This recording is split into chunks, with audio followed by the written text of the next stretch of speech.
বাপেরা নওজওয়ানের আল্লাহর জাত পাকের কসম করে বলছি, নিয়ত আমার একটাই, আপনাদের হৃদয়ে আমার রাসূলুল্লাহর প্রেম ভালোবাসা ঢুকাবো এবং দুনিয়ার জমিনে যতদিন বাঁচবেন কারো কাজে হাত পেতে নয়, নিজের অধিকার নিজে বুঝে নিয়ে ইজ্জতে খানা খাবো।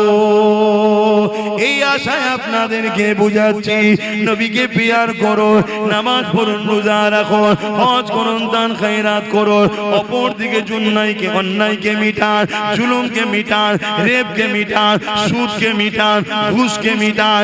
এ যুবকেরা এখন মিটাতে গেলে যে পাওয়ার দরকার ওই পাওয়ারটার নাম হলো রাজনীতি। ফু দিয়ে সুদ বন্ধ হয়নি, ফু দিয়ে ঘুষ বন্ধ হয়নি, এমন করে রেপ জেনা ব্যভিচারী বন্ধ করা যায় না। এর জন্য আইন তৈরি করতে হবে, যারা রেপ করবে তাদের জন্য এই শাস্তি হবে, যারা সুদের কারবার করবে, যারা এমন করে ঘুষ খাবে তাদের জন্য এই শাস্তি হবে। ধরা পড়লে সঙ্গে সঙ্গে তাকে সাসপেন্ড জীবনের মতো করে দেওয়া হবে। এইভাবে ২-১০টাকে করলে এই সমাজে রেপ বন্ধ হয়ে যাবে, এই সমাজে ঘুষ বন্ধ হয়ে যাবে। আজকে দিনে সবচেয়ে মারাত্মক ভয়ানক জিনিস যেটা মানুষকে কুড়ে কুড়ে খাচ্ছে, নেশা নেশা নেশা। এই নেশাকে বন্ধ করা দরকার। সেই নেশাটা মদ হতে পারে, সেই নেশাটা গাঁজা হতে পারে, সেই নেশাটা অন্য কিছু হতে পারে। কিন্তু দুঃখের বিষয় বলতে হয়, আজকে সরকার যখন মদের ডিলার লায়, সরকার যখন মদ বিক্রিতে নম্বর 1 হয়ে গর্ব করে, সেই সমাজে মাতালকে কখনো রুখা সম্ভব নয়। এই মদের কারণে ক্রাইম হচ্ছে, এই মদের কারণে নারীরা ডিভোর্স হচ্ছে, এই মদের কারণে অ্যাক্সিডেন্ট হচ্ছে, এই মদের কারণেই আজ আমার তিলোত্তমা বোনটা রেপ হয়ে গেল। এই মদের কারণে আজ তামান্নাকে বোম মেরে মেরে দেওয়া হলো। এই মদ এত খাতারনাক জিনিস, এই মদকে বন্ধ করা এটা আমাদের দায়িত্ব আছে না না? এই মদকে বন্ধ করবেন কি করে? মুসলিম সমাজ যাতে মদে আসক্ত হয়, গভর্নমেন্ট কি করছে শোনেন। মুসলমান এলাকা দেখে দেখে মদের লাইসেন্স দিচ্ছে। ফুরফুরা শরীফে চলে যান, ঢুকার 4-5টা রাস্তা আছে, প্রতিটা রাস্তার ঢুকার মুখে মুখে মুখে মুখে একটা করে মদের দোকানের লাইসেন্স দিয়েছে, সেখানে মদের বিক্রি হচ্ছে। চলে যান একটা পবিত্র তীর্থভূমি, ভারতবর্ষের ২য় বৃহত্তম তীর্থভূমি, যে ধর্মে ইসলামে মদকে হারাম করা হয়েছে, সেই ধর্মের স্থানের ঢুকার মুখে মুখে মুখে মুখে মদের লাইসেন্স দিয়ে দিয়েছে। আপনারাও মুসলমান এলাকা কোনো খেয়াল করে দেখবেন, আমার কথা মিলার। মুসলিম এলাকায় মদের দোকান হচ্ছে, মুসলিম এলাকায় ফাংশন হচ্ছে, মুসলিম এলাকায় জুয়ার আড্ডা বসছে, মুসলিম এলাকায় নাচের আড্ডা বসছে, মুসলিম এলাকায় এমন করে সুদের কারবারের ব্যবস্থা তৈরি হচ্ছে। কেন করা হচ্ছে? সরকার জানে, সরকারের পিছনে অনেক মাওলানা রয়েছে যারা সরকারকে বুদ্ধি দিচ্ছে। এদেরকে মিটাতে গেলে এদেরকে আল্লাহ থেকে সরাতে হবে, এদেরকে রাসূলের থেকে সরাতে হবে। সরাতে গেলে ডাইরেক্ট যদি বলেন আপনাকে বক্সিং মেরে নাক ফাটিয়ে দেবে, ওটা করবেন না। এদেরকে মদে ঢুকিয়ে দেন, এদেরকে গানে ঢুকিয়ে দেন, এদেরকে ফাংশনে ঢুকিয়ে দেন, এদেরকে সুদে ঢুকিয়ে দেন, এদেরকে লোনে ঢুকিয়ে দেন। একদিকে এদেরকে গরিব বানান, অপরদিকে এদেরকে অল্প পয়সায় লোন দেন। যখনই সুদ নেবে, কাবার সামনে মায়ের সঙ্গে জিনা করার সমান পাপ হবে, তখন এরা আল্লাহ রাসূলের থেকে সরে যাবে। আল্লাহ রাসূলের দয়া মায়া যখন এদের থেকে সরে যাবে, তখন এদেরকে যখন আপনারা কতল করবেন, আল্লাহ সাহায্য করবে না। বদরের মতো এরা জিততে পারবে না। এ আমার জাতি, এ আমার কওম, তোমাদেরকে মেরে ফেলার প্ল্যান চলছে।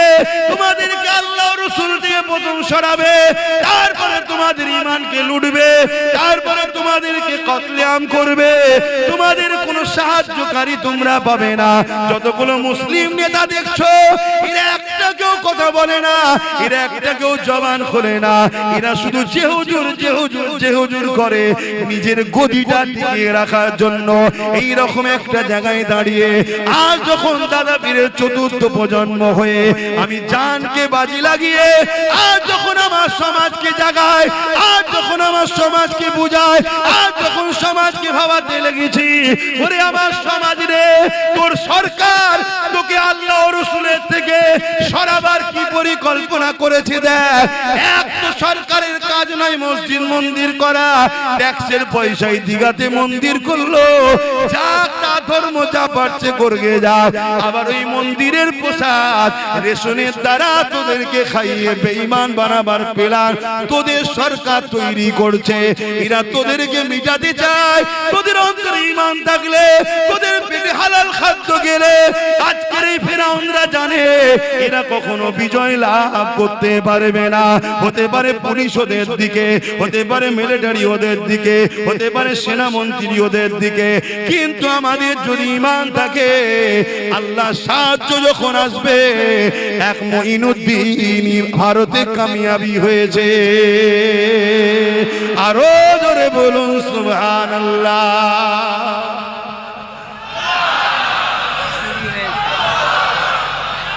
আল্লাহ নবী সাহাবারা আমার নবী পাকের কাতারে দাঁড়িয়ে এই জমিন থেকে অন্যায়কে মিটাবার জন্যে, ন্যায়কে প্রতিষ্ঠিত করার জন্যে, মিথ্যাকে মিটাবার জন্যে, সত্যকে প্রতিষ্ঠিত করার জন্যে, জালিমকে মিটাবার জন্যে, মুসলিমদের মুখে হাসি ফুটাবার জন্যে, এতিমদের অধিকার দিবার জন্যে, খোদার্তদের অধিকার খানা দিবার জন্যে এই জমিনের উপরে আমার নবী সাহাবারা নবী পাকের পিছনে দাঁড়িয়ে জালিমদের বিরুদ্ধে লড়াই করেছে, জালিমদের বিরুদ্ধে কথা বলেছে। এই কথা বলতে গিয়ে জালিমরা আমার নবী সাহাবাদের উপরে কত অত্যাচার করেছে ইতিহাস জানিয়ে দেয়। ইসলামের প্রথম যুগেতে, প্রথম সময়েতে সাহাবা হুজুরকে জোর করে শুইয়ে দিয়ে, গরম বালির উপরে শুইয়ে দিয়ে সাহাবাদের বুকের উপরে ভারী পাথর চাপিয়ে দিয়েছে। চাপিয়ে দিয়ে বলতে লেগেছে মুহাম্মদ রাসূলকে ছেড়ে দে, তার আদর্শকে ছেড়ে দে, তার রাস্তাকে ছেড়ে দে, তার মিশনকে ছেড়ে দে।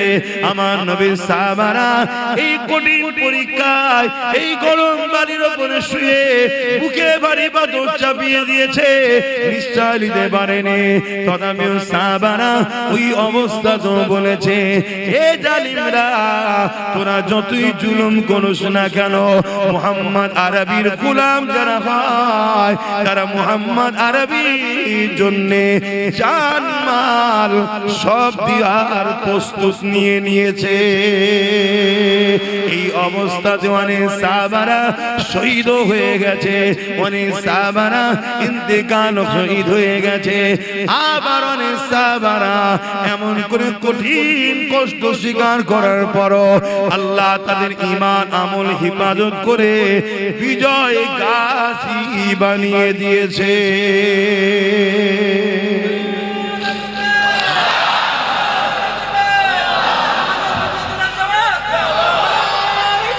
আল্লাহু আকবার। তাহলে আমরা যদি প্রকৃত নবীর প্রেমিক হই আমাদেরকে এই মিশনের উপর থাকতে হবে। আমার নবীর নাম লিখাতে উত্তরপ্রদেশের কানপুরের জালিম হুকুমতদের কষ্ট হলো কেন? কারণটা তো বুঝতে হবে। কারণ এটাই মুহাম্মদ সাল্লাল্লাহু আলাইহি ওয়াসাল্লাম এমন একটা নাম যে নাম ইনসাফের, যে নাম ইনসানিয়াতের, যে নাম মানবতা, যে নাম অন্যায় মিটানো, যে নাম সন্ত্রাসকে মিটিয়ে সমাজে ন্যায় প্রতিষ্ঠিত করা, যে নাম গরিবদের অধিকার দেওয়া, যে নাম ক্ষুধার্ত মানুষকে খানা খাওয়ানো ব্যক্তির নাম, সেই নাম যদি থাকে, আমরা যে সন্ত্রাসের জুলুমের সমাজ ব্যবস্থা করছি, আতঙ্কের সমাজ ব্যবস্থা করছি, এই মুহাম্মদ রাসূলের নাম যদি না মুছা যায়, তাহলে মুহাম্মাদের দিকে যদি মানুষ চলে যায়, মুহাম্মদ সাল্লাল্লাহু আলাইহি ওয়াসাল্লামের সুন্নতে মানুষ যদি জেগে যায়, তাহলে সেদিন যেমন আবু জেল উতবা সাইবার সন্ত্রাসী রাজত্ব শেষ হয়েছে, আমাদেরও সমাজ মিটে যাবে, এটাই তো ভয়, অন্য তো কিছু নয়, এটাই তো ভয়। আর এই ভয়ের জন্যই তো আজ মুসলিম সমাজের যুবককে ঘুম পড়িয়ে রাখা হয়েছে, নেশা দিয়ে, নারী দিয়ে, লোভ দিয়ে, মদ দিয়ে, শিক্ষাকে কেড়ে নিয়ে বড় প্ল্যান মাফিক আমাদেরকে খারাপ করা হয়েছে। কেন? যাতে আমরা জেগে না থাকি। আমরা যদি জেগে যাই তাহলে এই সমাজে আচ্ছা আচ্ছা ফেরাউনের ঘুম হারাম হয়ে যাবে। শুনছো তো আমার ভাইয়েরা? আর আমরা যখন উলামারা তোমাদেরকে ডাকি আসো, তখন তারা তোমাদেরকে চেষ্টা করে আমাদের থেকে দূরে রাখা। আর এই দূরে রাখার জন্য তারাও কোনোভাবে যখন পারে না, তারা একটা 2 নম্বর উলামার টিম তৈরি করে। তারা তোমাদেরকে শুধু পুঁথিগত শিক্ষা দেবে, এমন শিক্ষা দেবে না যাতে তোমাদের চোখ ফুটে যায়, অন্যায় দেখলে না রুখে দাও। মনে রেখে দিও, দুটো হক, একটা আল্লাহর, একটা বান্দার। হকুল্লাহ আর হকুন নাস, মানুষের হক, আল্লাহর হক। আল্লাহর হকে যদি কেউ ভুল করে ফেলে, আল্লাহর হক যদি কেউ ছেড়ে দেয়, আল্লাহর হক যদি ঠিকভাবে করতে নাও পারে, আমার আল্লাহ বলছে আমার কাছে কাঁদ, তওবা কর, আমি গফুর ও গফফার মাফ করে দেব। জোরে বলুন সুবহানাল্লাহ। কিন্তু বান্দার হক, হকুন নাস যদি মারিস, আমি আল্লাহ মাফ করব না।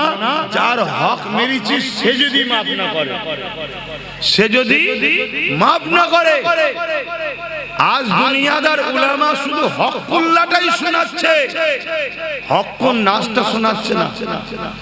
শুনছেন? এটা একটা পরিকল্পনা কাদের? যারা তোমাদেরকে ঘুম পড়িয়ে রাখে, তাদেরই তৈরি করা উলামাদের পরিকল্পনা। আর এই কথাগুলো আমি বলি আমার পিছনে যত সমস্যা, কথা বুঝে আসছে না যুবকদের? আমার ভাইগুলো শুনছো তো নাকি? এটাই হলো সমস্যা। একটা মানুষ নামাজ পড়ছে আলহামদুলিল্লাহ, ভালো কথা। একটা মানুষ রোজা রেখেছে আলহামদুলিল্লাহ, ভালো কথা। একটা মানুষ হজ করেছে আলহামদুলিল্লাহ, ভালো কথা। এ যুবকেরা, তরুণেরা, অথচ বোনের হক মেরে নিয়েছে। মনে রাখবেন, কিয়ামতের দিনে ও নামাজ পড়ার পরও, রোজা রাখার পরও, হজ করার পরও ও নাজাত পাবে না। কেন? হকুন নাস করেছে। ওর বোন যদি ওকে ক্ষমা না করে, আল্লাহ ওকে মাফ করবে না।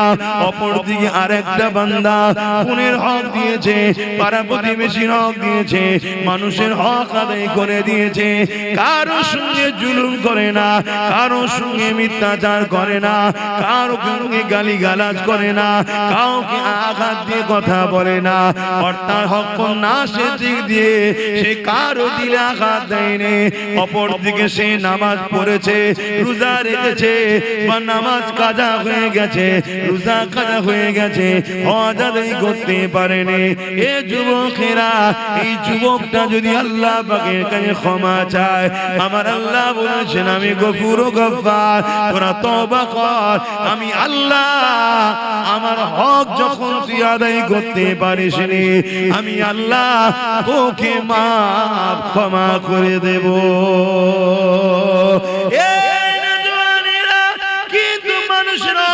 আমরা মেরে নি, আল্লাহ পাক ক্ষমা করবে না। শুধু এটা নয় গো, এই যুবকেরা, তরুণেরা, আল্লাহ নবী আরো জানিয়ে দিল, কেউ জালিম জুলুম করছে, কেউ অত্যাচার করছে, কেউ জালিম মানুষের উপরে অত্যাচার, খুন করছে, জুলুম করছে, মানুষকে পেরেশান রেখেছে। এরকম একটা ব্যক্তি জানার পরও কোন মুসলমান যদি তার সাথ দেয়, কোন মুসলমান যদি তাকে সহযোগিতা করে, আল্লাহ নবী জানিয়ে দিলেন ওই মুসলমানটা ইসলাম থেকে বেরিয়ে যাবে। জালিমের সহযোগিতা করে জালিমকে ক্ষমতায় আনা যাবে না। জালিমের সহযোগিতা করে, জালিমের সাথ দিয়ে জালিমকে তাকত ক্ষমতা দেওয়া যাবে না। আপনি জানার পরও যে ও জালিম, এই জানার পরও যদি আপনি ওর সাথ দেন, রাসূলুল্লাহ আল্লাহর হাদিস মিশকাত শরীফ খুলে দেখলেন আল্লাহ নবী জানিয়ে দিলেন ও ইসলাম থেকে বেরিয়ে যাবে। শুনছেন তো? এই কথাটা আমার কওমকে জানানো দরকার আছে না? না কেন আমার কওমকে বড় প্ল্যান করে ইসলাম বিদ্বেষীরা বেঈমান ইসলাম থেকে বার করতে চাইছে, হ্যাঁ কি না? তাহলে তার জন্য তো বুঝাবার দরকার। আর এই যখনই বুঝাতে যাচ্ছি যে আর কোনো ওয়াজ নেই, এ কথা বলতে হবে কেন? একটা ছেলে এক ওয়াক্ত নামাজ কাজা করে দিয়েছে, ইসলাম থেকে বেরিয়ে যায়নি। একটা ছেলে দু চারটে রোজা ছেড়ে দিয়েছে, ইসলাম থেকে বেরিয়ে যায়নি। একটা ছেলে হজ করতে পারেনি, ইসলাম থেকে বেরিয়ে, একটু বলবেন তো, যায়নি। একটা ছেলে প্যান্ট শার্ট পরেছে, দাড়ি চেঁচেছে, ইসলাম থেকে বেরিয়ে যায়নি। কিন্তু একজন জালিম জানার পরও সেই জালিমকে সহযোগিতা করে, জালিমের সাথ দেয়, জালিমকে ক্ষমতায় আনে, আল্লাহ রাসূল বলছে সে ইসলাম থেকে বেরিয়ে যাবে।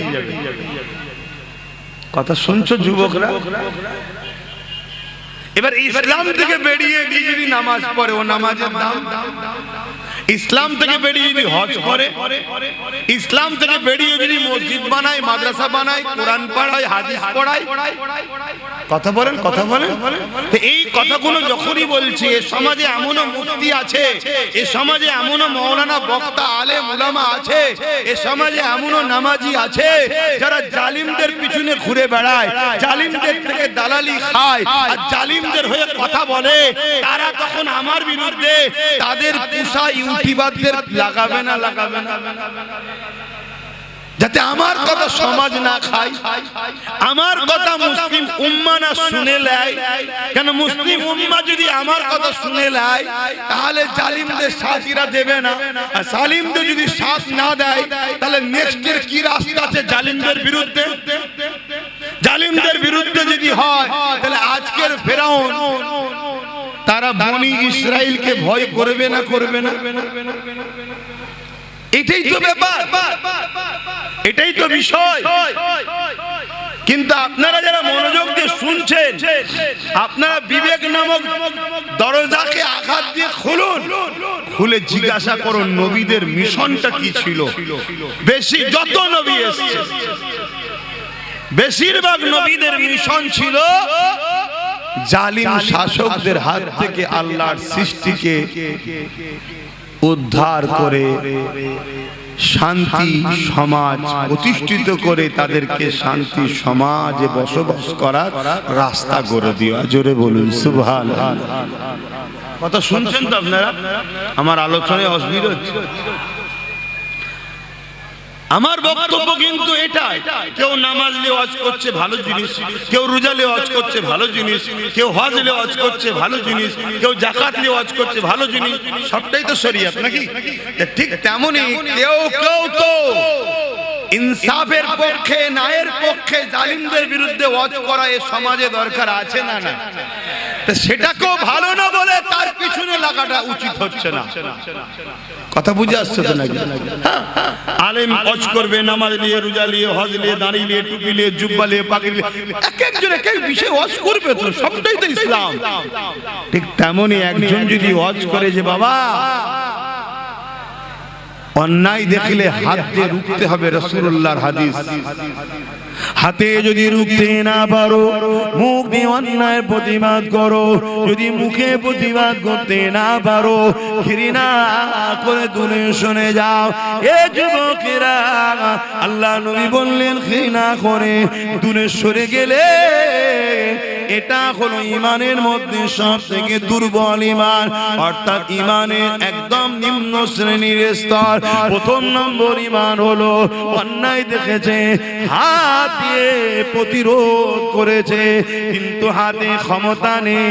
দ্বিতীয় নম্বর ইমান, তাকে মুখ দিয়ে প্রতিবাদ করেছে, এটা অন্যায়, এটা অন্যায়, মুখ দিয়ে প্রতিবাদ করেছে, কারো মুখে প্রতিবাদ করানোর ক্ষমতা নাই, অন্তর থেকে ঘৃণা করে করে দূরে সরে গেছে, এই অন্তর থেকে ঘৃণা করে দূরে যে সরে গেছে, এরও মধ্যে ঈমান আছে, কিন্তু এ হলো বড় দুর্বল মাইন্ডের ঈমান, বড় দুর্বল কমজোর ঈমান।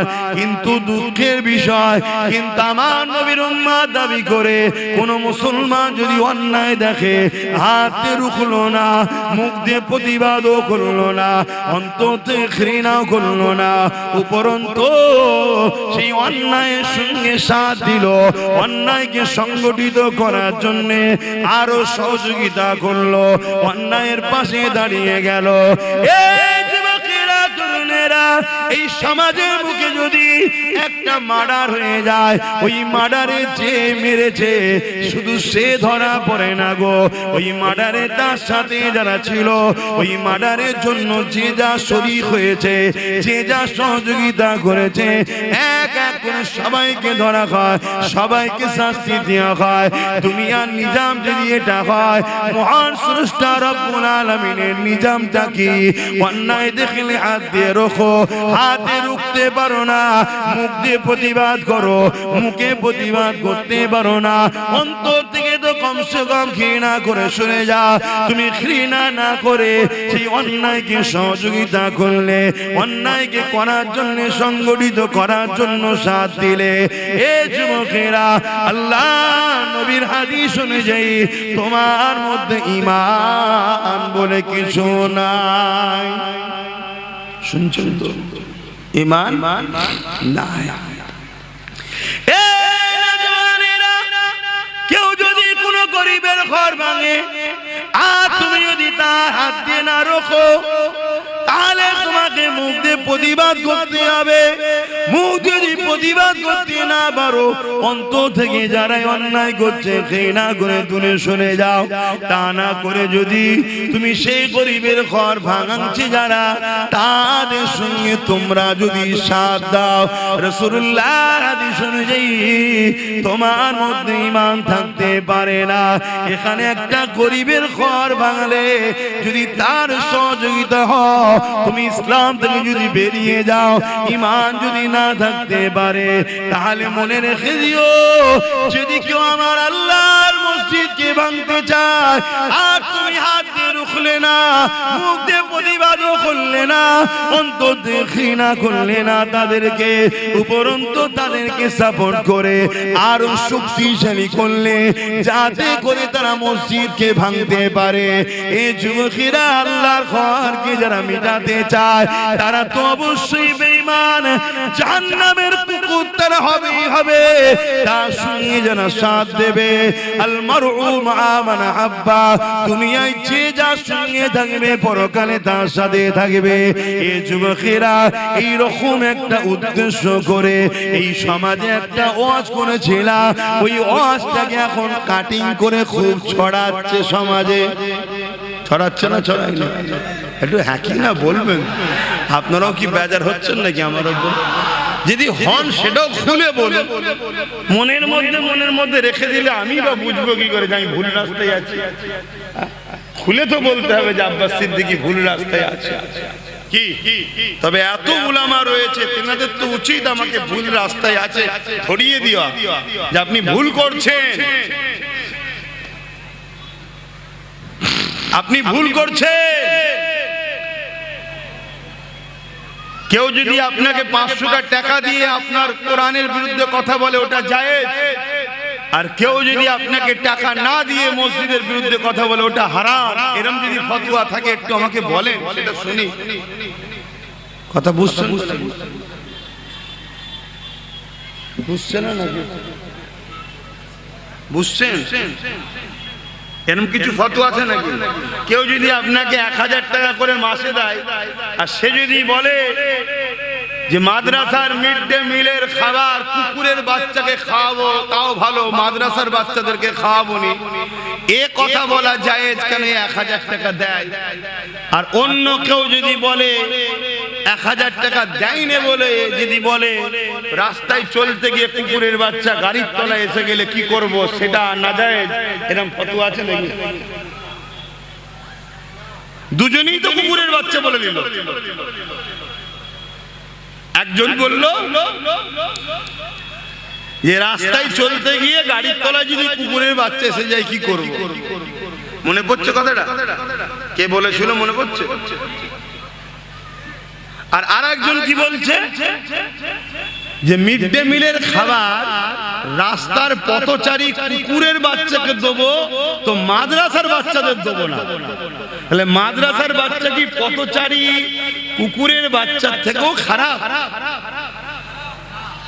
তাহলে আমাদেরকে যারা কুকুরের বাচ্চার থেকে খারাপ ভাবে আর তাদের পিছনে যদি আমরা ঘুরে বেড়াই তাহলে আমাদের জন্য বিপদ আসবে না আসবে না? যেসব ভাইয়েরা আমার অজগুলোকে কেটে কেটে মিথ্যাচার করছো, এই সত্য খবরটা তোমরা জাতির কাছে কই দিচ্ছ না তো? কি ব্যাপার, কিছু ভাড়া পাচ্ছেন নাকি আপনারা? কথা বুঝছেন না? বোঝেন এইটার বিরোধী করা দরকার আছে না? না, কেউ যদি কোনো মুসলমান নিজেকে মনে করে যে আমি কুকুর, আমার বাচ্চা কুকুরের বাচ্চা, সে বিরোধী না করে আলাদা ব্যাপার। কত শুনছেন? কোন মুসলিম ঘরে যদি এমন ছেলে জন্ম নেয়, দেখা যাবে সে নিজেকে কুকুর মনে করছে আর তার বাচ্চাকে সে নিজে কুকুরের বাচ্চাই মনে করে। সে যদি এই কথাটার প্রতিবাদ না করে সেটা তার বিষয়, কিন্তু আমি আব্বাস সিদ্দিকী আমি মনে করি এই জমিনের উপরে খায়রুল উম্মাহ, একটা আমরা আশরাফুল মাখলুকাত, আবার নবীর উম্মত হওয়ার জন্য শ্রেষ্ঠ উম্মত আমরা। অতএব এত বড় গালি দিবার অধিকার কে দিয়েছে তাকে এত বড় কথা বলতে? তাহলে এর প্রতিবাদের দরকার আছে না? না, এই প্রতিবাদটা একটা হুজুর হিসাবে, উলামা হিসাবে আমার করার রাইট নাই? অসুবিধা হচ্ছে আব্বাজানদের? বাপেরা, নওজওয়ানেরা, তরুণেরা, এ নবী পাকের প্রেমিকেরা, রাসূলুল্লাহ যদি প্রকৃত প্রেমিক হও, ইতিহাসের পাতা তোমাকে আমাকে কি সাক্ষী দেয় জানতে হবে। তারিখে হাদিসগুলো খুলে দেখো, আল্লাহ নবী, নবী, দয়ার নবী সাহাবাদের উপরে কেন এত জুলুম হয়েছিল? কি জন্য এত জুলুম হয়েছিল? নামাজ পড়ার জন্য না, না না, রোজা রাখার জন্য না, না না, হজ করার জন্য না, না না, এই জন্য জুলুম হয়েছিল। যারা জালিম ছিল তাদের জুলুমের বিরুদ্ধে আল্লাহ নবী সোচ্চার হয়েছিল। এই জমিনে জালিমরা নারীদেরকে জ্যান্ত জ্যান্ত পুঁতে দিত। আল্লাহ নবী বলেছিল, এ দুনিয়ার জালিমেরা নারীদেরকে জ্যান্ত পুঁতাটা বন্ধ করো। কেন তাদেরকে জ্যান্ত পুঁতে দিতেছ? তারা তো মায়ের জাত, মহান স্রষ্টা তাদেরকেও বানিয়েছে, তিনি পুত্র সন্তানও বানিয়েছে। এই কন্যা কারো স্ত্রী হবে আর পুত্র সন্তান কারো স্বামী হবে। এদের সংসারের বিনিময়ে দুনিয়া জমিনে তো মানুষ জাতির বিকাশ ঘটবে। এ যুবকেরা, তারা আজ আমার রাসূলুল্লাহর বিরুদ্ধে দখল করলো। ওই বিরোধী সেদিন থেকে চলতে চলতে চলতে চলতে আজ 2025 সালে আজকে দিনও কিছু এজিদ, কিছু ফিরাউন রয়েছে যারা আমার নবীকে পায়নি, নবীর ইসলামের শানে মিথ্যাচার করছে, নবীর ইসলামের শানে আঘাত দিচ্ছে।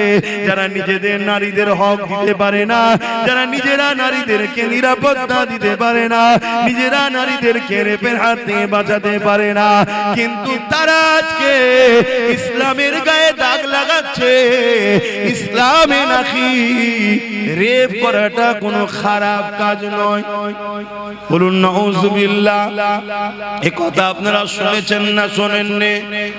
কে বলেছে? কোথায় বাড়ি?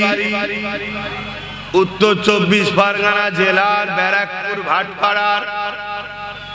ভুল বললাম? এর বিরুদ্ধে কোন আন্দোলন হয়েছে? এর বিরুদ্ধে কেস হয়েছে? কে অ্যারেস্ট করেছে?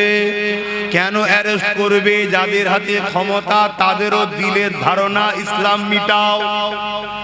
এ প্রকাশ্য দুশ্মন, এ বন্ধু সেজে দুশ্মন। শুনছেন তো নাকি? আর পাওয়ার তো আমরা দিয়ে রেখেছি জালিমদের হাতে। কথাটা কি কষ্ট হলো? আমার ইসলামে কি রেপ করা পাপ নয়? রেপের শাস্তি নেই? কি শাস্তি? গলা বন্ধ পুঁতে দিয়ে পাথর মারতে মারতে মেরে ফেলে, এক কথা মৃত্যুদণ্ড। যারা এ কথা বলছে তারা রেপের শাস্তি দেয়। এখন সে বর্তমান বিজেপিতে আছে, আগে ছিল টিএমসিতে, কালকে কোথায় থাকবে বোঝা মুশকিল।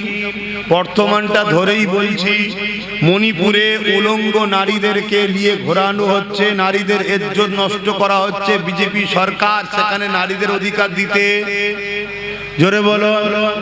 উত্তরপ্রদেশে নারীদের উপরে অত্যাচার হচ্ছে না হয়নি?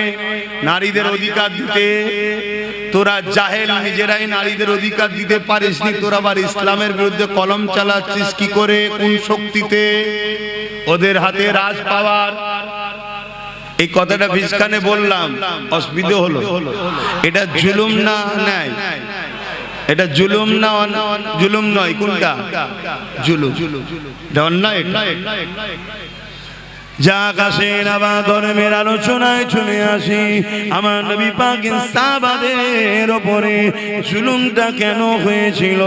অন্যায়ের বিরুদ্ধে কথা বলেছিল তিনারা, ইতিমের পক্ষে কথা বলেছিল, মানবতার পক্ষে কথা বলেছিল, খোদার্থ মানুষের পক্ষে কথা বলেছিল, অসহায়ের পক্ষে কথা বলেছিল।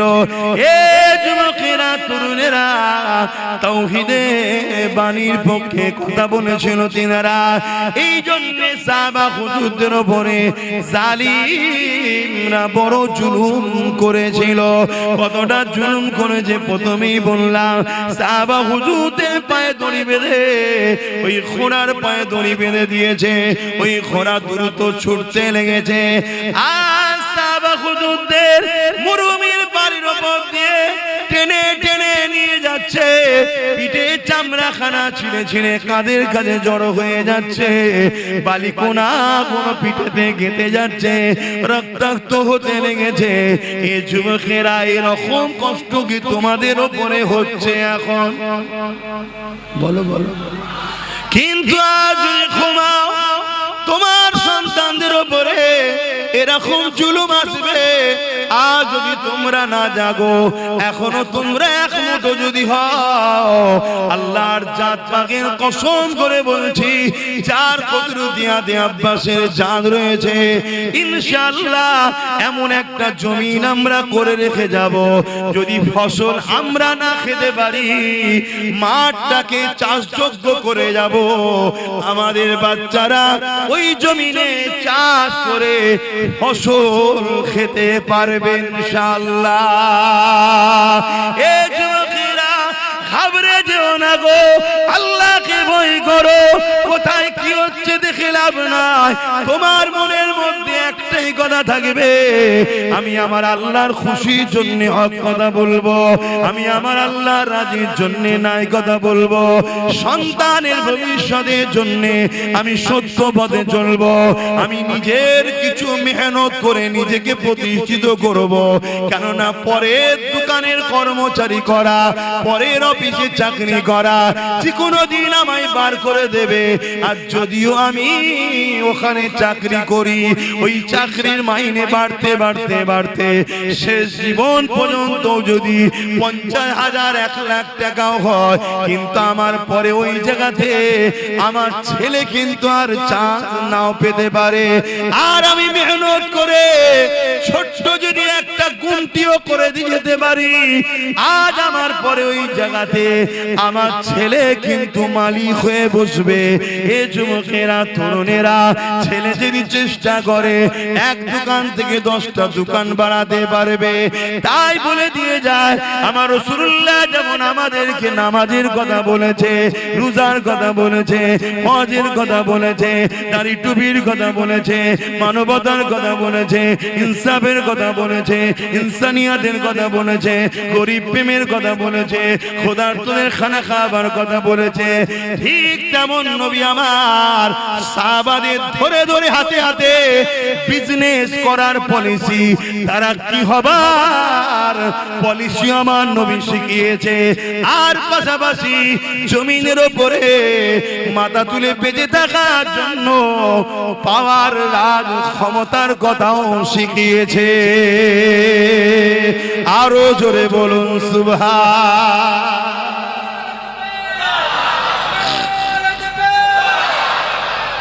আর আজকে নামাজটা নিলেন, মসজিদটা নিলেন, রোজাটা নিলেন, হজটা নিলেন, সবটা নিলেন, আর রাজনীতিটা ছেড়ে দিলেন। এটা তোমরা করো, আজকে ওরা করছে শুধু একা। আর আজকে আইন করছে ওয়াকাফ, কালা কানুন, মসজিদ ভাঙবো, মাদ্রাসা ভাঙবো, কবরস্থান ভাঙবো, ঈদগাহ ভাঙবো, কাদগা ভাঙবো। অলরেডি ভাঙছে। কোন পাওয়ারে ভাঙছে? যেটাকে ছেড়ে দিয়েছি আমরা। এক যুবকরা কষ্ট হচ্ছে আমার কথা, অসুবিধা হচ্ছে। যেই হুজুরটাকে খালি খামাই নিয়ে এসছি, বাপ ঠিকই বলেছি, যদি মনে হয় খালি খামাই নিয়ে এসছি, পরের বার থেকে আনলেও তোরা আল্লাহ তারে এসিস নি বাপ। যদি আমাকে খারাপ লাগে, তুই তোর কাতারে থাক না বাপ, আমি আমার কাতারে থাকি নাকি? যার ভালো লাগবে, 10 জনের যদি ভালো লাগে আমার কথা শুনবে, লোক বলবে 10 জন নিয়ে আপনি তাহলে কি করবেন? আমি কি করবো আমি জানি না তো, আমি চেষ্টা করব। ফায়সালা তো আমার নয়, ফায়সালা তো আল্লাহ। এই কথা বুঝছেন না? বোঝেন? এই তো সবাই মিলে এত চেষ্টা করলো, ভোট রয়েছে 7,42,00,000, পড়েছে কত? 7,45,00,000। কথা বুঝে আসছে না? তা আমার হলো চেষ্টা করা কাজ। ফায়সালা কি হবে ওটা আমার দেখার দায়িত্ব, ওটা তো আল্লাহ জানে। হযরত ইব্রাহিম আলাইহিস সালামকে নমরুদ যখন আগুনে ফেলে দিল, ওই সময় বিশাল আগুন জ্বলতে লেগেছে। আমি জানি না তোমাদের কবিলা গ্রামটা কত বড়। কবিলা না গবিলা? গবিলা কতটা বড় আমি জানি না।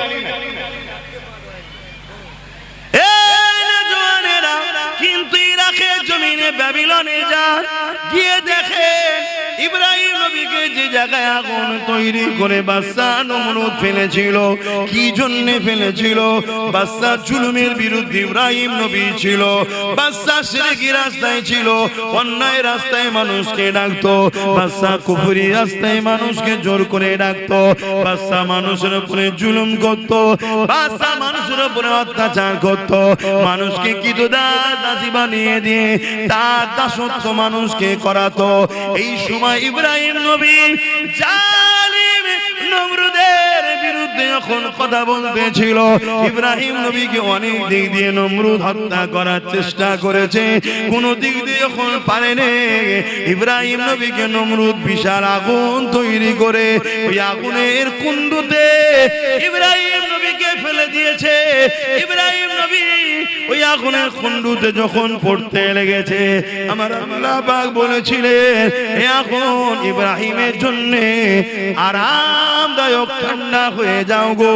সঙ্গে সঙ্গে ফুলের বাগান তৈরি হয়ে যায়। চারিদিকে আগুন, বিচকানে ফুলের বাগান তৈরি হয়ে গেল। তার মধ্যে ইব্রাহিম নবী খুঁজছে ফিরছে, আল্লাহর জান্নাতি নিয়ামত খেতে লেগেছে। অনেক বড় কথা, আমি ওদিকে যাচ্ছি না। আমি যে বিষয়টা আমার যুবকদেরকে, মায়েদের বাপেদেরকে বোঝাচ্ছি, এ যুবকেরা মন দিয়ে শোনো। ওই সময় দেখা যায় দুটো আল্লাহর মখলুক, একজন চোঁচে করে পানি নিয়ে এসেছে, ইব্রাহিম নবীর আগুনে দেবে যাতে করে আগুনটা নিভিয়ে যায়। এত কম পানি তার চোঁচে রয়েছে, যার নাম হলো আজনাই, যে কিনা 2-4-5 ফুট হয়তো পানি হবে। ওই পানিতে ইব্রাহিম নবীর আগুন কি কোনোদিন বন্ধ হবে মনে হয়? একটা বিশাল গ্রামের মতো এলাকায় আগুন জ্বলছে, এই মাঠটার মতো নয়, বিশাল বড় একটা এলাকা, একটা গ্রাম, এত বড় এলাকা গর্ত করা আছে, সেই জায়গাতে আগুন ধরিয়েছিল। এত বিশাল আগুনে ওই একটা মখলুকের 5-6 ফুটা পানি যে ছুঁচে করে আনতে পারে, তার এই পানিতে কি আগুনটা বন্ধ হবে? একটু বলুন, বিবেককে বলুন। কিন্তু ও ইব্রাহিম নবীর বিরুদ্ধে না পক্ষে? ও আগুনটা বন্ধ করার চেষ্টা কিন্তু হবে কোনদিনই। কথা বুঝে আসছে? অপর দিকে আরেকটা হলো গিরগিটি। কি নাম? গিরগিটি। যারা রং পাল্টায় এদেরকে গিরগিটি বলা হয়। কিছু গিরগিটি নেতাও বেরিয়েছে, আছেন না? না, আপনার সঙ্গে ইফতার খেয়েছিল, আপনার সঙ্গে একসাথে বসেছিল, কি পূর্ব মেদিনীপুরে গিরগিটির মতো রং পাল্টেছে না পাল্টাইনি? জোরে বলে। এখন আবার কালকে লাড্ডু খাওয়াচ্ছে, বলছে এবারে আমাদের বাংলা। অত সহজ না, কথা বুঝে আসছে না? না, যতটুকু পেয়েছিস দিদির দয়াতে পেয়েছিস, বেশি আর কথা বলিস না, আমরা সব বুঝি। তোরা দুজন সেটিং এ আছিস, অন্য কাউকে বিরোধী রাখতে চাইছে না, তোকেই রাখতে চাইছে। কেন তুই থাকলে এ যা করবে তুই ধামা চাপা দিবি, আর তুই যা করবি এ তোকে সিকিউরিটিদের নিরাপদে রাখবে। অন্য কেউ বিরোধী হয়ে গেলে তোদের দুজনেরই কপালে বাস পড়ে যাবে। কি গো, কথাটা কি ভুল বললাম না? আপনাদের খারাপ লাগছে? এই যারা দাঁড়িয়ে আছেন বলেন, অসুবিধা হচ্ছে? আমার তো সোজাসুজি কথা, কাউকে তো ধরে আনিনি। বা এই গিরগিটির মতো শুধু রং পাল্টা। একদিন মাথায় টুপি দিয়ে সাদা পায়জামা পাঞ্জাবি পরে এসে খুব ইফতার খেয়েছে আমাদের সাথে। খেয়েছে না খাইনি? আমার সাথে না খেলো, আমাদের সাথে তো খেয়েছে নাকি? হ্যাঁ, অনেকে মনে করেছিল ভালো হবে, হয়তো ভালো ন্যাস তুলে দেখেন এড়ে না বেড়ে দেখেন। কথা বুঝে আসছে? ঘুমটা দেখেছে, মসজিদে ঢুকিয়ে দিয়েছে। জানে না যে মসজিদে ঢুকাতে কিরম হচ্ছে না হয়নি? ঘুমটা দেখেছে, কলিকাতার ঈদগাঁয় রেড রোডে নামাজ হয়, ওখানে নিয়ে চলে গেছে। ঈদের নামাজে যাওয়া যায় মহিলাদের? চলে গেছে। তাহলে এটা ধর্মকে নিয়ে কি খেলা করা হচ্ছে না? ও এর বিরুদ্ধে কেউ কোন মিডিয়া করে আর করে বলবে না। আব্বাস সিদ্দিকী এই যে বলছে, এর মধ্যে থেকে আর কি খুঁত পাওয়া যায় দেয়, ওইটাকে কেটে ছড়া। কেন? এদেরকে দুনিয়ার বেঈমান নেতারা অর্থ দিয়ে পুষছে। চালাও চালাও, চালিয়ে যাও। কত ফেরাউন এসেছে, কত নমরুদ এসেছে, কত আব্দুল্লাহ ইবনে উবায়ও এসেছে। ভর্তি দাড়ি, মাথায় টুপি, বড় পাগড়ি ছিল, বড় জুব্বা ছিল, বড় জাননেওয়ালা ছিল, বড় বক্তা, বড় কোরআন জাননেওয়ালা। এমনকি নবী পাকের সোজাসুজি নামাজ পড়তো, আবু বকর সিদ্দিককেও দাঁড়াতে দিত না। কিন্তু কোরআন ঘোষিত সে জাহান্নামী হয়ে গেছে। কথা বুঝে আসছে?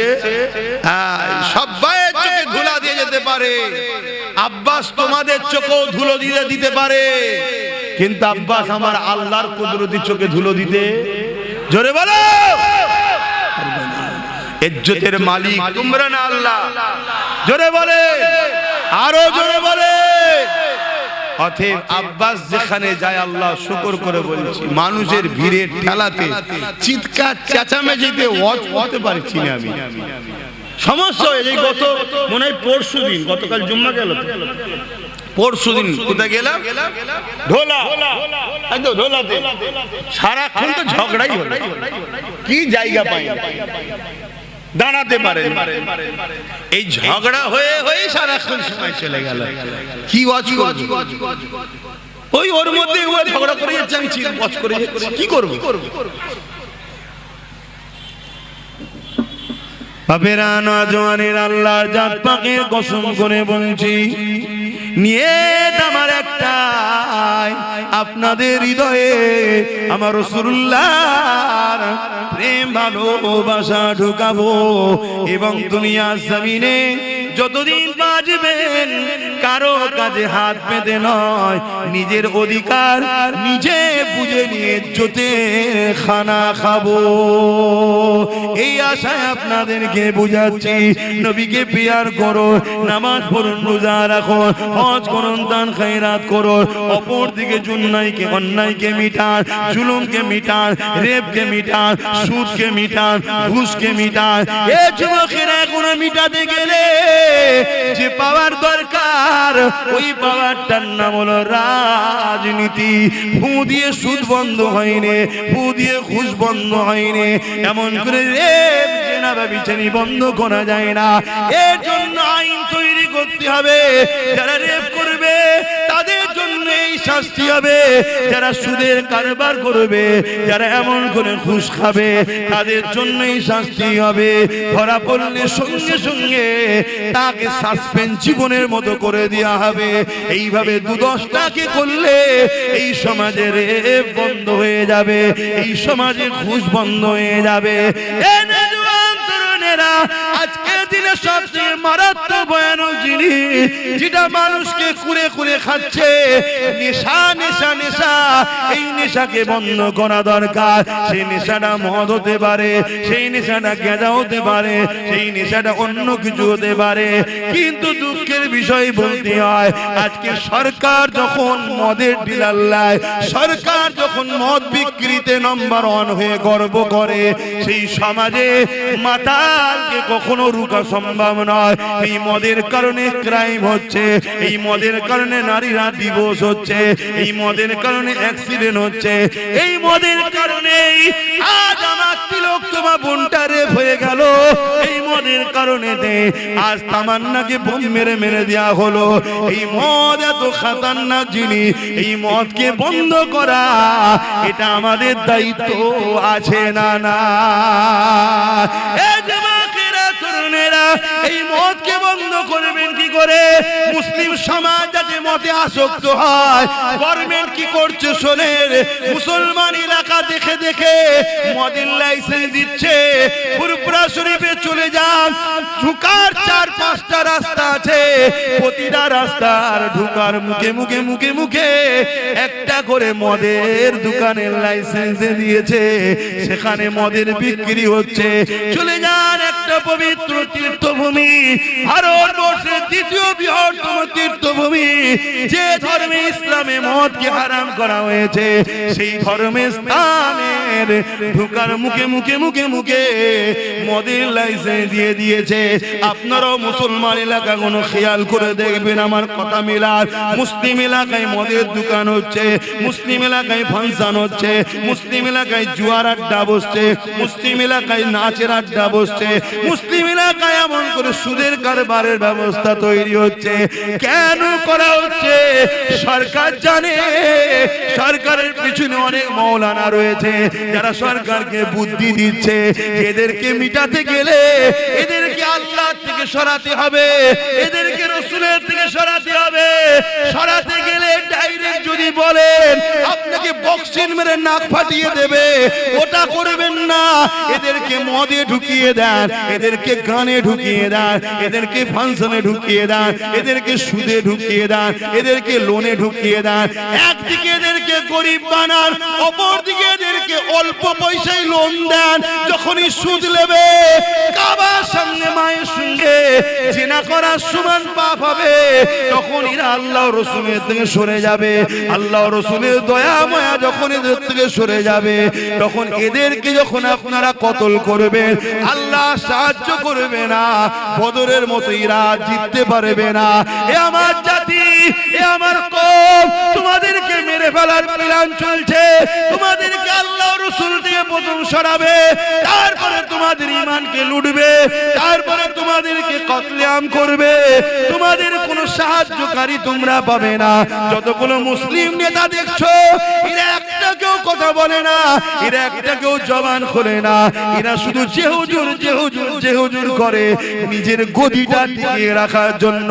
এই রকম একটা জায়গায় দাঁড়িয়ে আজ যখন দাদা পীরের 4র্থ প্রজন্ম হয়ে আমি জানকে বাজি লাগিয়ে আজ যখন আমার সমাজকে জাগায়, আজ যখন আমার সমাজকে বুঝায়, আজ যখন সমাজকে ভাবাতে লেগেছি, ওরে আমার সমাজ রে, তোর সরকার তোকে আল্লাহ রসুলের থেকে সরাবার কি পরিকল্পনা করেছে দেখ। এক তো সরকারের কাজ নয় মসজিদ মন্দির করা, ট্যাক্সের পয়সায় দিঘাতে মন্দির করলো, যাক তা ধর্ম যা পারছে করগে যাক। আবার ওই মন্দিরের প্রসাদ রেশনের দ্বারা তোদেরকে খাইয়ে বেঈমান বানাবার প্ল্যান তোদের সরকার তৈরি করছে। এরা তোদেরকে মিটাতে চায়। তোদের অন্তরে ঈমান থাকলে, তোদের পেটে হালাল খাদ্য গেলে আজকের এই ফেরাউনরা জানে এরা কখনো বিজয় লাভ করতে পারবে না।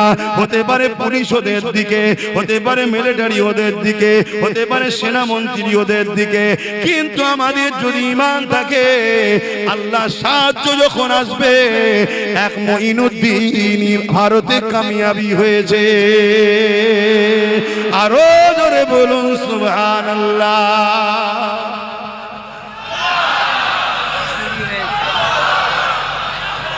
ভাইরা আমার, বলুন আব্বাস সিদ্দিকী অন্যায় করছি আমি, জোরে বলুন অন্যায় করছি।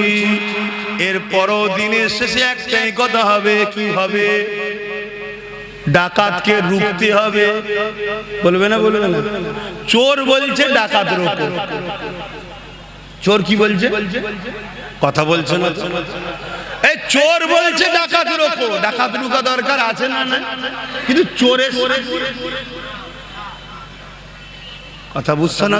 চোরের সাথে ডাকাত ঢুকা যায়? চোর আর ডাকাতের মধ্যে পার্থক্য কি?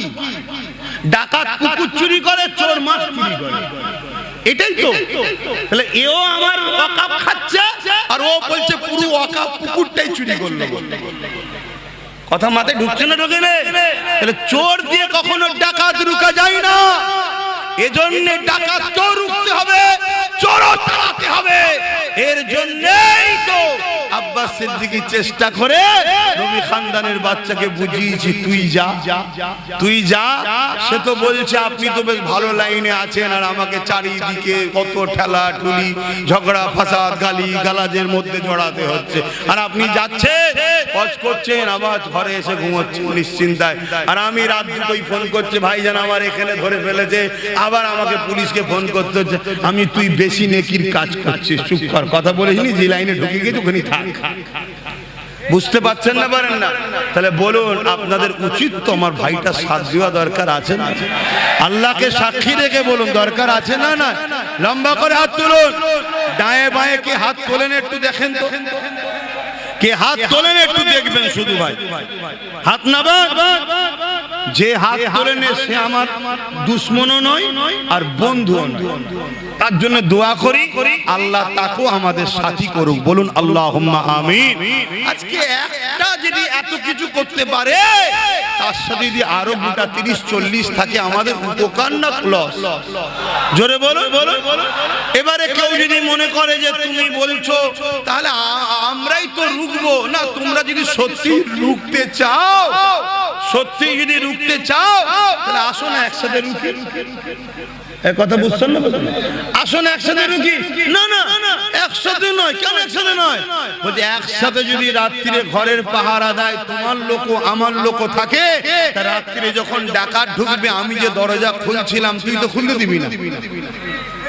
শুনছেন না? শুনুন না, একসাথে হলো অসুবিধা কি আছে? এই অসুবিধা আছে? ডাকাত যদি রুখতে চাও, তা পাহারাটা দুজন মিলে দিলে হয় না? না, তোকে লিয়া যাবে না। কেন রে? না, আমি একা পাহারা দেবো। তুই তো 15 বছর পাহারা দিয়ে সব ডাকাত ঢুকিয়েই ফেললি। হ্যাঁ, কথা বুঝছেন না? বোঝেন না? আর একটা কথা হলো, যদি কারো কোনো ভুল ফটো বেরিয়ে পড়ে, কারো কোনো ভুল যদি বেরিয়ে পড়ে, ধরেন আমি চুরি করেছি, ধরা পড়ে গেছি, আমি কি জোরে চিল্লাতে পারবো যার কাছে প্রুফ আছে? জোরে বলে। তা চোরের রিপোর্ট তো ডাকাতের কাছে আছে, আছে না? না, চোরের রিপোর্ট ডাকাতের কাছে আছে না? না, ডাকাত এখন উপরে বসে আছে, চোরকে বলছে বেশি বললে রিপোর্ট আছে, ভরে দেবো। অতএব আমি যা বলছি শোন, আমার মতো চলবি, তোকে বেঁচেও রাখবো, আমিও খাবো, তুইও খাবি। ডাকাত আর চোরে মিটে সেটিং এ কাজ হচ্ছে না? হয় না? একটু আওয়াজ দিয়ে বলবেন হচ্ছে না? হয় না? শত শেষ কথা বলে যাচ্ছি, সময় কম। যদি কেউ মসজিদ মাদ্রাসা মিটাবে বলে, তাকে সাপোর্ট করা যাবে। আর কেউ যদি বলে উন্নয়ন শেষ হবে না, কোরআন শেষ হয়ে যাবে, তাকে সাপোর্ট করা চলবে। যদি কেউ কোরআনের বিরুদ্ধে কথা বলে, তাকে সাপোর্ট করলে ঈমান থাকবে। কোরআন মানে না আলাদা কথা, দেশটা সবার। শুনছেন তো নাকি? আমরা নেতাজিকে ভালোবাসি না বাসি না? গান্ধীকে ভালোবাসি না বাসি না? কেন? তারা আমার ধর্ম মানে না, ভুল ঠিক সে জবাব স্রষ্টার কাছে দেবে, কিন্তু আমার ধর্মের বিরুদ্ধে তো বলবে। ঠিক না বেটি?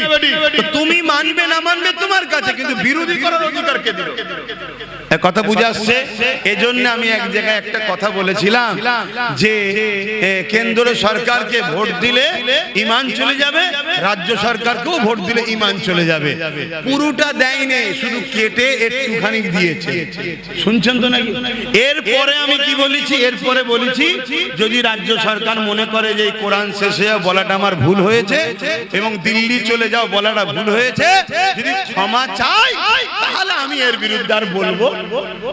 এরপরে বলেছি সেটাও দেয়নি, শুধু দিয়েছে রাজ্য সরকারকে ভোট দিয়ে হারাম বলেছে আব্বাস সিদ্দিকী। শুনছেন? আবার একটা বুজুর্গ লোকের বক্তব্য আমার সঙ্গে সেটিং করেছে, করে বলছে এই লোক, একজন বুজুর্গ বলছে দিয়া যাবে, আরেকজন বলছে দিয়া যাবে না। বুজুর্গ বলেছে মসজিদে দান করো। বুজুর্গ কি বলেছে? মসজিদে দান করো। দান করতে হবে না? হবে না। কিন্তু কাল যদি মসজিদটা দখল করে কেউ পার্টি অফিস করে দেয়, ওখানে কি বুজুর্গ বলছে দান করো? তাহলে এখনকার কথা তখনকার কথা তুই জুড়ছিস কেন? ও তো আগে বলেছে, তখন তো আমিও বলেছিলাম যে চলো এ যখন বলছে দেখা যাক, ঠিক না বেটি? কিন্তু ওরে বাবা, তোর মুখোশ ছড়ে গিয়ে এখন অরিজিনাল মুখ বেরোচ্ছে। অরিজিনাল মুখ বেরোচ্ছে কি? কোরআন শেষ হয়ে যাবে, আমার উন্নতি শেষ হবে না। কোন মুসলমান যদি একে ভোট দেয়, ঈমান তার থাকবে না। শুনছেন তো নাকি? এ যদি ক্ষমা চেয়ে আলাদা কথা, ক্ষমা চেয়ে আলাদা কথা। আমি আবার বললাম যে আমার ওটা বলা ভুল হয়েছিল, দিল্লি চলে যাও বলাটা ভুল হয়েছে, দুর্গাপুরে মাদ্রাসা ভাঙাটা ভুল হয়েছে। জানেন তো নাকি রাজ্য সরকার দুর্গাপুরে মাদ্রাসা ভেঙেছে? জানে এগুলো আমার ভুল হয়েছে, আলাদা কথা। কথা শুনছেন না শোনেন?